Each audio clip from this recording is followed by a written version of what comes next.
Hi, good afternoon, everyone. We are here for our weekly Family Connections time.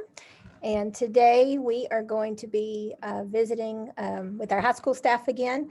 So we have Shauna Pinkerton, and she is our academic dean. Shauna, I can't see your camera, so I'm not sure. Yep, that's what I thought. Thought you guys were all together. So we have Shay Murphy is our high school principal, and Jennifer Rosas is our work-based learning coordinator, and Shauna is our academic dean. This is our esteemed group of panelists that were with us last week, but this week we are going to be talking about P-Tech and some high school planning that's coming up in the next few weeks and months. Very important topic, especially for our incoming parents of 8th graders. We also have Valerie Morris, our public information officer, and Janelle Martin is with us, and she is our director of college and career military readiness. So we have had a lot of questions submitted from our parents over the past week related to P-Tech. And so I'm super excited to get to talk through these questions. We're going to answer as many as we can in the 30 minutes. As always, if you have questions, please post those in the chat or the Q&A feature, and we are monitoring that, and we'll try to answer as many as we can live. If we run out of time, then we will commit to having these answers posted on our webpage, and Valerie will pop into the chat box the web address where you can find all of our Family Connection videos from the past couple of months, and we'll have these answers there as well. So we're going to jump right in. Panelist, what does P-Tech mean? We talk a lot about it, and how does it benefit our students, P-Tech? So there is a lot of questions. P-Tech stands for Pathways in Technology for Early College High School. So really, when you break down the acronym, it actually sounds a lot more scary than it really is. But it is basically us being able to use pathways to be very specific for our students and helping them get on a path that helps them be successful as soon as they get out of high school, no matter what that path is, be it a certificate or college or the workforce or where we're going at that point. So P-Tech's not as scary as it sounds. Okay, so when we hear P-Tech classes, kind of give us an example of what a P-Tech class is, and is it hands-on or is it mostly like a regular class? So a lot of our P-Tech classes are very hands-on. So it really depends on the pathway, to be honest with you. So an example is welding. Our welding pathway has been here for a while, and our students are doing great things with it. It's very hands-on. Can't really do welding online very well. However, we also have classes like our medical assistant. They're traveling out to WTC and getting to have lab time. Our petroleum classes are online to start with, and then eventually you transition to lab hours where you have things that are hands-on. So it is totally depends on the pathway, but there's both types of classes available. Okay, so you're saying pathway. We'll take a step back, and what is a pathway, and what are our P-Tech pathways that we offer here in Snyder currently? So our pathways, when we first began this, we started with 5 pathways. And that doesn't mean that every student fits in those. This year we had 10. So we have automotive, we have healthcare, we have law enforcement, renewable energy, which focuses on our drones. We have teaching and training. We have plant science, which focuses on floral design. We have networking systems and programming and software, so all about computers. We have the oil and gas, and then we have the welding. So as an incoming 9th grader, students have that opportunity to decide which one of these do I think suits me and fits what I want to do post high school. And as I said, that may not fit 100% of our students right now. And we are continually watching that and seeing where the interests are with our students and where the labor market needs are. So these sound a lot like career-oriented pathways, but what if a student is college-bound? Or what are the options there? Okay, so that actually, some of these are college bound as well. Some of them may start out as a certificate level and they may need something further. They may need to be a 4-year degree or even further than that. But we also do have students who don't fit in one of these categories, which is perfectly fine.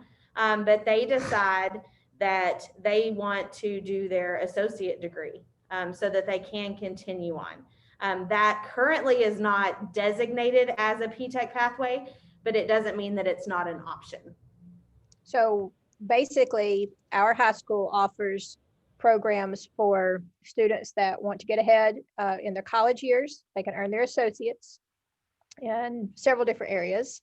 But then also, if they want to have some career focus, they have the P-Tech pathways that are available as well.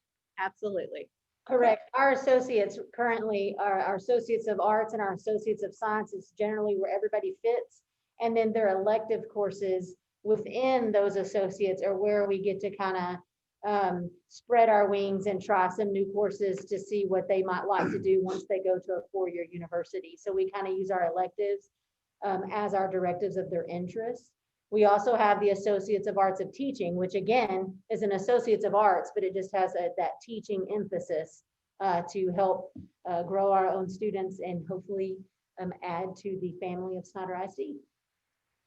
Okay, so students, our P-Tech students, we actually don't have any P-Tech students graduate yet because they're just sophomores, correct? Correct.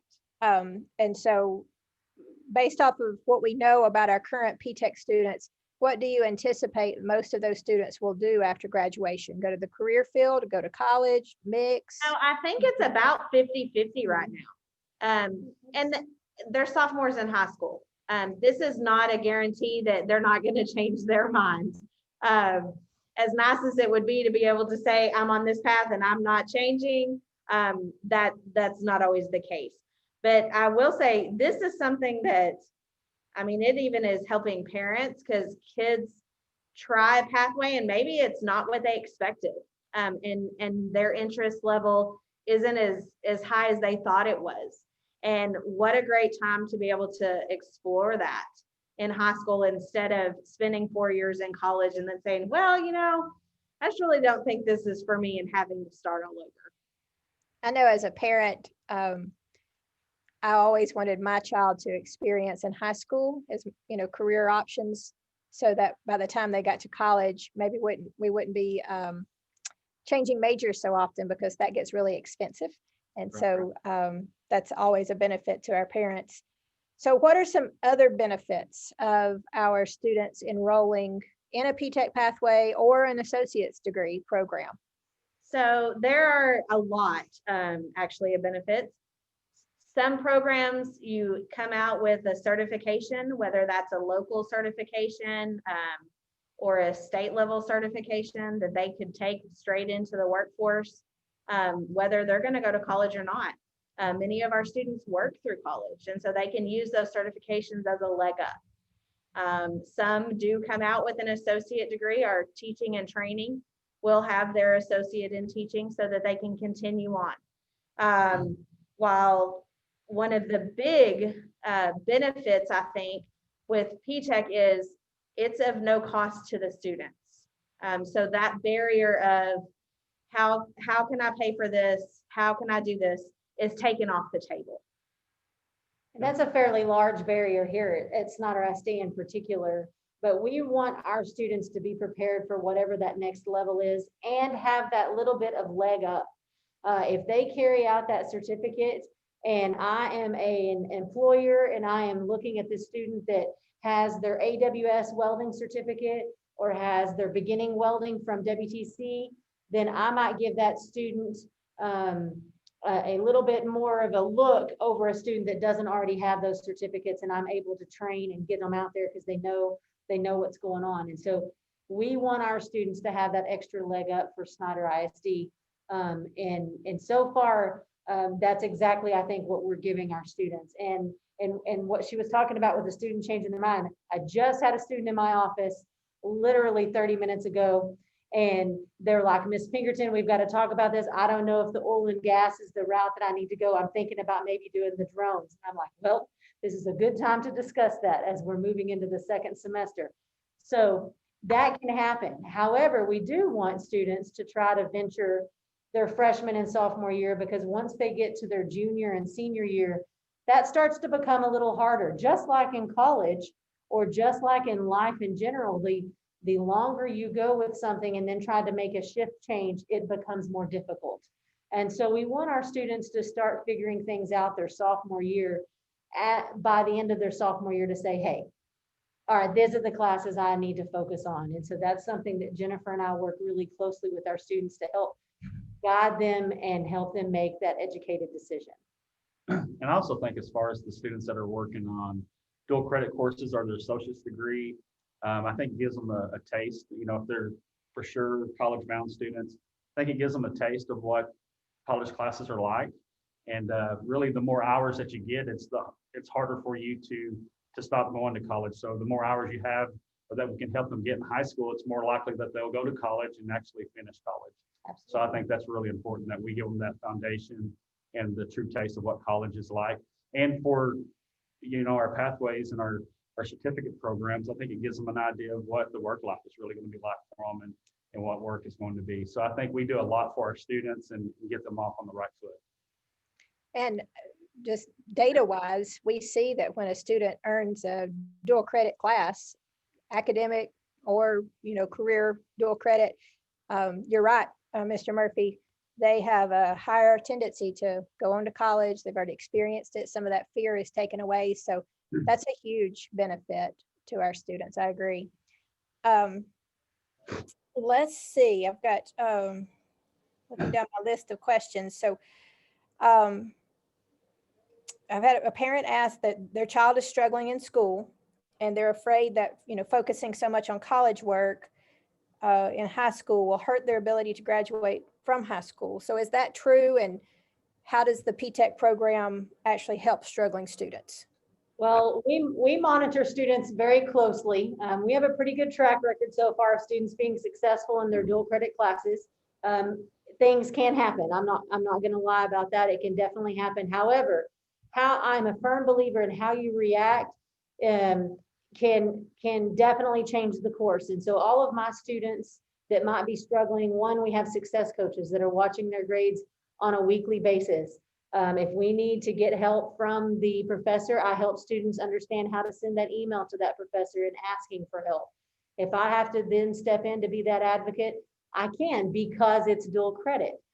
So that's something that's very unique. When your student starts college coursework, because it's dual credit, my success coaches can still correspond with you. I can still correspond with you if we see a student struggling. Now, we do try to work with the student first, because part of dual credit is taking that accountability.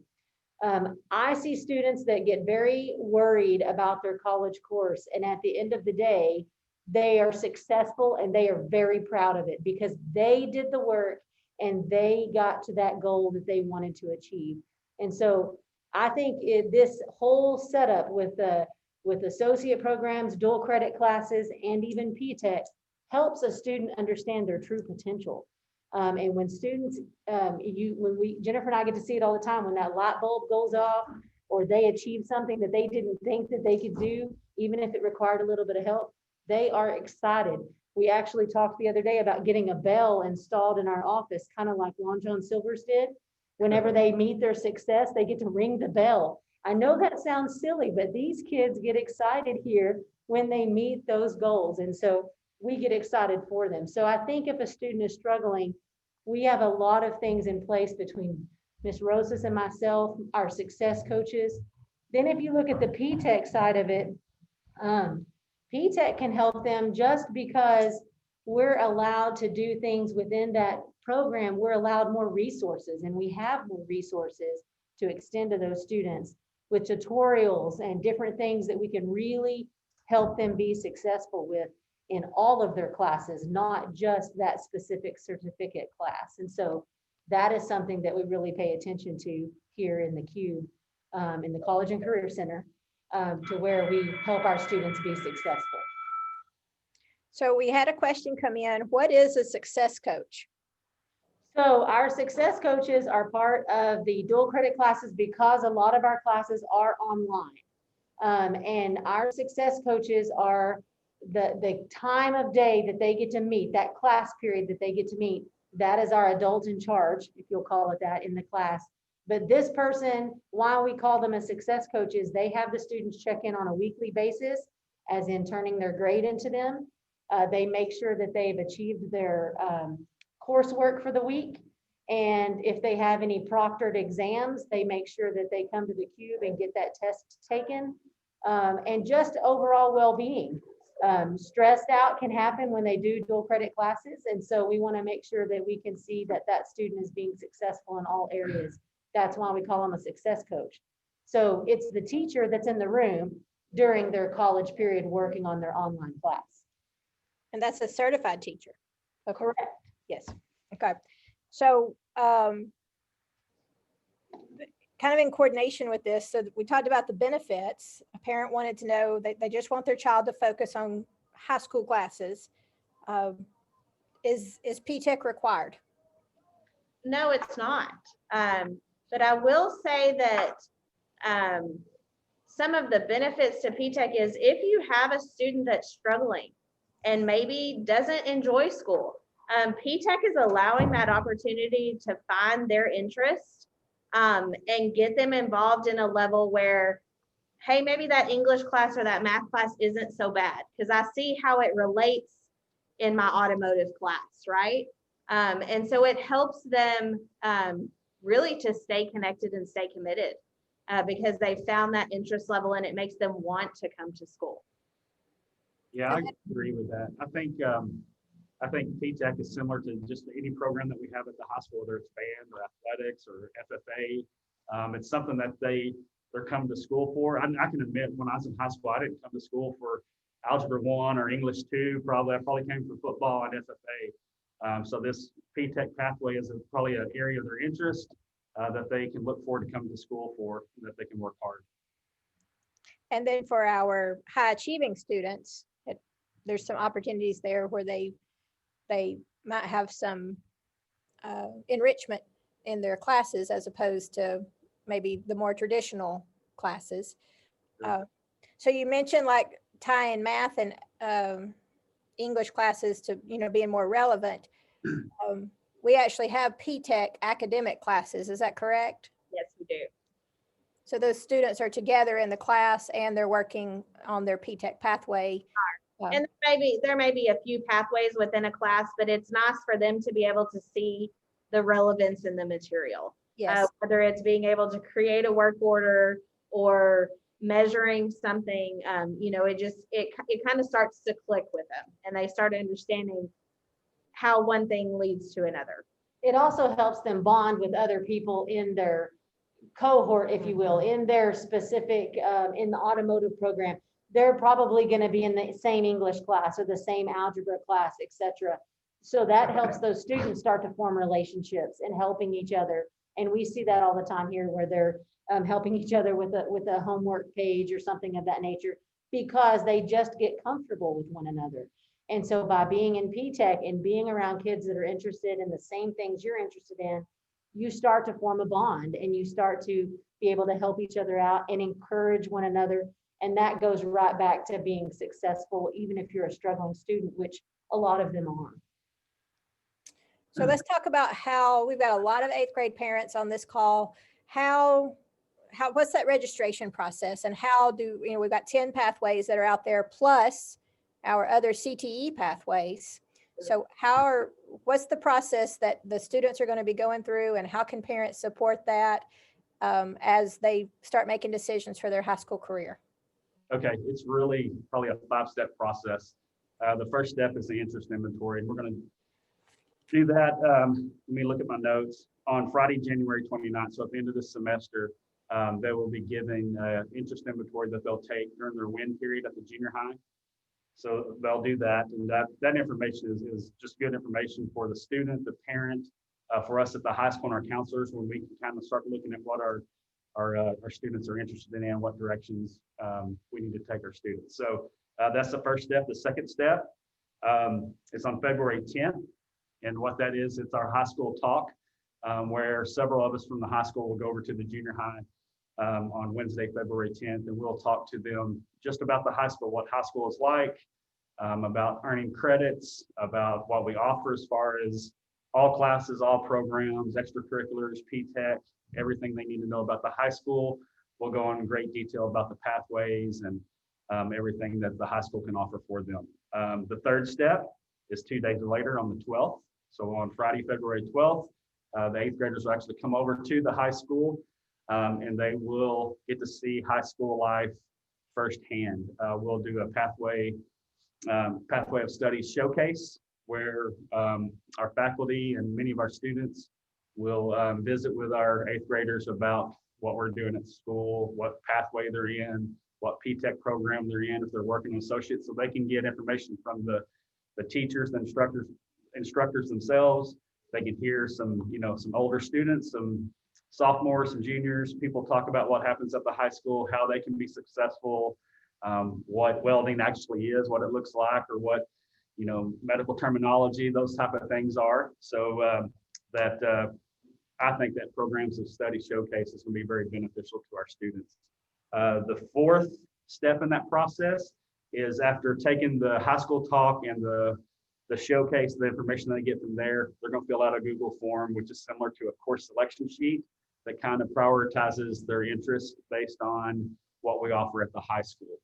Okay, and that's going to be important to the students, the parents, but it's especially going to be important for our counselors who do the actual scheduling. So they'll have an idea, they'll get a list prioritized for each student, and then I'm trying to think of the dates, February 16th through the 26th, our counselors will be going over to the junior high to meet with 8th graders individually. So they'll get some individual time to be able to discuss their schedule, their priorities, their course selections, and then they'll actually build their schedule for high school. And then they will complete that. If there's any other questions, we'll be doing scheduling until March 12th. So for all high school, including the incoming 9th graders. I didn't think I heard you, but on February the 11th, did you mention February the 11th? So on February the 11th, which is the Thursday in between us talking to the 8th graders and them coming to our high school, which is a Thursday night, that will be the most important that parents want to hear. It's a parent night that we will actually host for parents to hear the same information that their students just heard, because we all know when a student tries to come home and tell you what they heard at school that day, we all know that will never work out specifically. So what he mentioned was the steps the students were going to go through, but we want to make sure, because we know lots of parents are on, to mention February the 11th, so you can hear it firsthand as well. Yeah. So Janelle, you're working on a digital resource for the high school as well, where parents can have a pathway sheet that shows their options. Is that correct?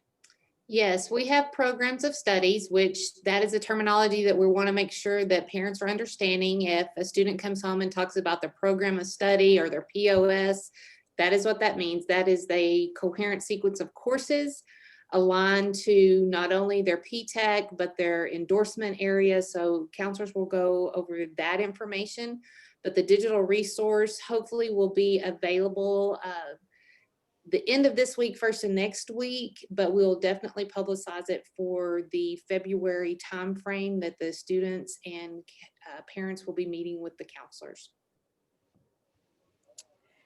All right, so we got a few last minute questions that are just kind of about different topics. What is the TSI, and why do you want students to pass the TSI, and what happens when a student doesn't pass the TSI? Well, so the TSI just officially changed yesterday. It was the first rollout day on our beautiful snow day that we had around here. So I have not had the opportunity to have any students take the new TSI, but currently at this point, the TSI is a Texas initiative of showing college-bound readiness. And so this TSI test basically covers math, reading, and writing. Currently, the reading and writing have now been combined into one test. So that I actually think that's a good move and helpful for our students. And then we also have the math test. We have all of our seniors take the TSI for obvious reasons of being ready to move to the next phase. And we make sure that all of our students understand, let's go ahead and get this out of the way. Even if you don't plan on going to college that first year out of high school, it's already ready for you to go to college the next year.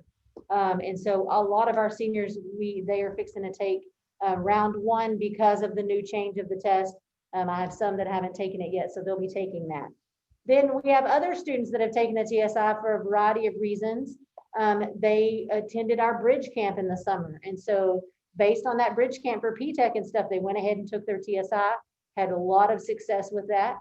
And then we have students that have to have the TSI to be able to take their dual credit classes. And so some classes require you to have it passed. Some classes require you to have taken it. And so we have time to get it passed before the next class that's required. So the TSI test is an extremely important test in general to our students. There's the ACT and there's the SAT, and a lot of our students take those that are going straight into a four-year university, though we're trying to change that mind shift, that it's really important for students to go ahead and take that while you're in high school and be prepared for the future no matter what might be thrown at you. That's a really big goal for Ms. Rosas and I, to make sure that we're getting our kids taken care of. But we have a lot of students and we have been having great success with the TSI. I've been very proud of our students. That's the other thing about that bell. They love to brag about passing that TSI. So once they get that TSI passed, they don't ever have to think about it again. It's good for 5 years.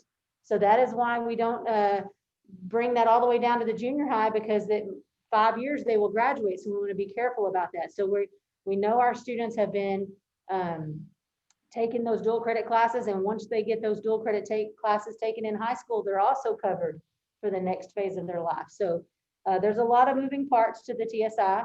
It won't hurt anybody. I have not lost a student yet with the TSI, but they are very excited when they accomplish that test. And we're very proud of them when they do. We are. So last week we were working with those that maybe had passed one part and not the other. And when she was talking about the bell, we had 3 students in here testing, not necessarily friends or just kind of student acquaintances. And one passed and the other 2 stopped what they were doing just to clap for them, because they understand that frustration of I'm trying to pass this test. So it's really neat to see the students come together and support each other. We had a lot of pressure last week because the test was changing. So there was a lot of pressure last week. There was. All right, I think this will be our last question. We may have time for a couple, but the parent asked, their senior is talking about a capstone project.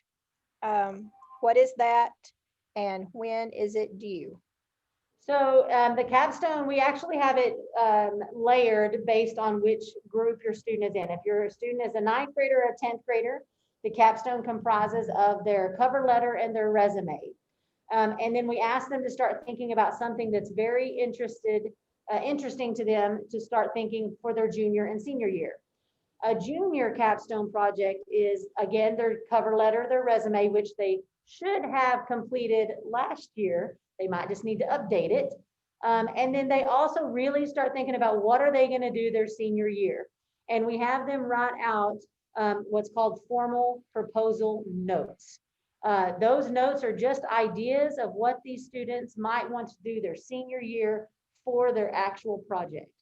Then we move to their senior year. Their senior year, they've already done their cover letter, their resume. They may need to update that, obviously. They will have an official formal proposal that's just about the project that they decided to do.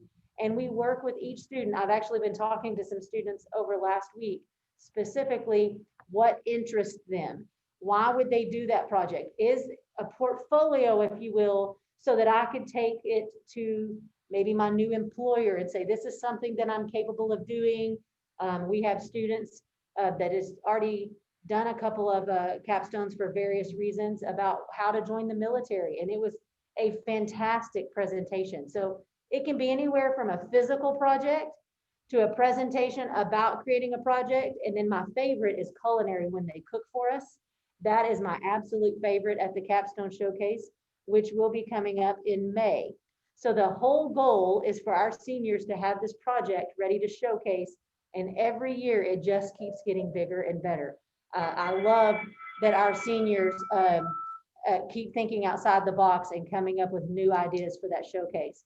So every one of our groups so far have been a part of a Google Classroom that had their capstone information in it. I'm currently under the task of switching it over to our Schoology classrooms. So your student will start being able to see that on their Schoology as a 9th grader, 10th grader, 11th grader, 12th grader. They'll be enrolled in that class. So that information is a little more easy to get to. We don't use Google Classroom as much anymore. We're all about that Schoology. So I need to get all of that moved over to Schoology so it's a little easier access. So that is what the capstone specifically is about. All right. If so- I might add something to the capstone, students are encouraged to align their capstone research to their program of study and their endorsement area, because that shows that they are delving deeper into a potential career or area of interest. And who knows, when they write something or research something about that they enjoy, 9 times out of 10, they're going to enjoy that as a career. I actually think that is why the capstone has turned out to be so successful over the several years that we have done this, is that students, it's over what they're interested in and what they're wanting to do after high school, which directly aligns to their program of study. So students get into it, and I love watching what they create. Yeah, we love the Capstone Fair showcase in the spring for sure. So we are out of time, a little bit over time. One question came in: what is Bridge Camp? That is our summer program where we offer some support to students in math and reading to get them ready for that TSI, specifically 8th to 9th grade. But we also may have some upperclassmen in those Bridge Camps, and all of our 8th grade parents that are on the call will be receiving information, because we'll still have Bridge Camp this summer. And then my last point, we've got 8th grade parents, since our charter partner does not use Schoology. Schoology is actually our system where students log in, see their students' coursework, submit assignments. So it functions similar to Google Classroom, but we use Schoology on our other 3 campuses. And so that might be an unfamiliar term. Valerie posted in our chat links to previous seminars, our Family Connection seminars. And in that link, you will find some information about Schoology. So parents, if you want to get a head start on what Schoology looks like, we have plenty of information that is on there. So thank you, panelists. This was a great discussion. P-Tech is something that we're super excited about all the options that are out there for our students. And so we will be back at 5 and be talking about the same topic again. And then next week, I think we are on schedule to visit with Jesus Gomez, our Director of Equity, and talk about some of our equity programs that are happening within our district. So thank you and have a great afternoon. Bye.